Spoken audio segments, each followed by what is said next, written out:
Hi, I'm Tori, and today I'm going to be showing you my 2022 book calendar.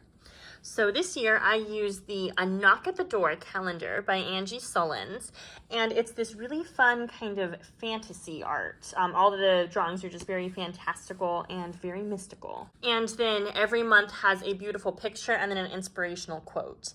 And I did not actually read all of the inspirational quotes, but I really enjoyed the pictures. The one downside to the calendar was it has this beautiful kind of decorative design on all the pages on the calendar part, but that made it very hard to use my highlighters on, because the way this works is I highlight for every day that I'm reading a book so I can see visually how long it takes me to read it. And so you can see that the ink from the highlighters kind of started to bubble up and it didn't respond well to what was already printed on the calendar. So it was beautiful and it looked great, but it was actually really hard to use my highlighters on and then really hard to write well over the highlighters.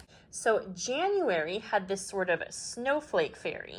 And then for the month of January, I was pretty much reading a book and finishing it. You can see I didn't have a lot of books, especially at the beginning of the month, that went on very long. I just started a book and finished it very quickly. Toward the end of the book, I started to kind of build up more books, but mostly I was just really quickly reading romance novels that just flew by. February slowed down a good bit. It has this beautiful picture. I love these women standing here in these gorgeous gold tones all cuddled together. They look amazing. And then you can see for this month, I did not read nearly as much. I would still pick up a book and finish it, but I wouldn't do that as often. And I was branching out, not reading as many just romance novels. I picked up some other nonfiction, a few other books I was just kind of reading, and so they all kind of built up by the end of the month. March is this really pretty kind of mystical giraffe, and I just kind of read steadily. I finished a lot of books as I read them. Didn't read them still quite as fast as I did in January, but I just kind of kept plugging away, reading through pretty steadily.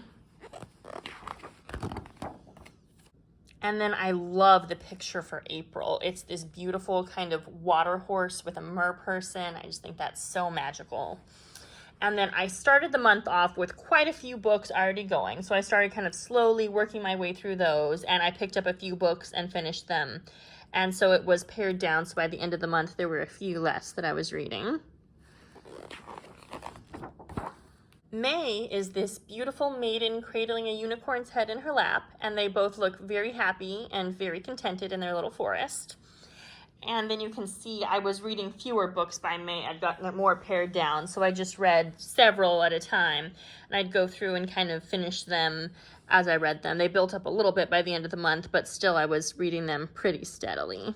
June was one of my favorite months. This couple looks like Arwen and Aragorn to me, and everything is covered in purple, and I just think that this page is so pretty, and that is exactly the outfit I want to wear every day of my life. So I was not reading a whole lot in June. I think I got sort of busy, just had other things going on.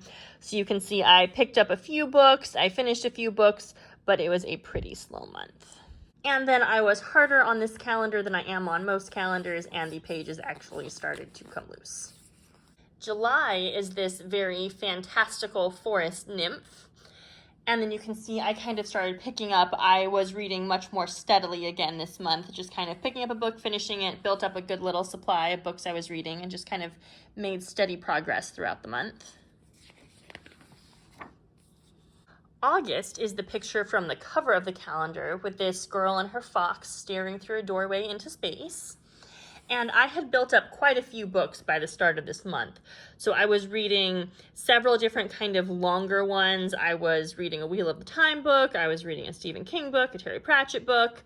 I just had quite a few going, and then still my romance novels sprinkled in. So it was, I made progress on all of those and just kind of kept steadily working through those, as well as picking up some other ones that went faster. September is this beautiful teal mermaid scene where she's making friends with a seahorse.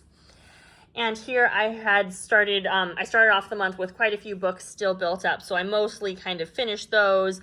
I worked my way through a few more, so then by the end of the month I wasn't reading as many. October is this very dark, enchanted forest scene where there's a lone figure walking through the creepy forest. And I did not read very many books in October. It was Halloween, it's my birthday month, and I was just finishing up the books I was reading and working my way down, so I was hardly reading any books at all. November is this fiery phoenix moon goddess, and I continued the trend of reading almost nothing. So there were several points where I was down to reading just one book at a time. And of course, I still have like really old books I'm still working my way through. But as far as what I was actively reading, there was not a lot going on. I was definitely slowing down more toward the end of the year. And December is this wintry magical figure with a stag in the middle of a stone circle. It's very kind of winter solstice-y. And then December, I did pick up a few more books. So toward the end of the year, I'd kind of tapered off on how much I was reading. But then I picked up quite a few more. Several nonfiction books I started reading and kind of longer, slower books. So they kind of built up by the end of the month so that I had quite a few by the time the year was over. So this was my reading calendar for the year. I thought the whole calendar was absolutely beautiful, and I am pleased with how I did reading, and I'm actually really pleased that I was reading fewer books by the end of the year, because I'm at the point where my goal is kind of to read less books instead of more. And so it's good that I was going out into the real world and doing things, as unpleasant as that may sometimes seem.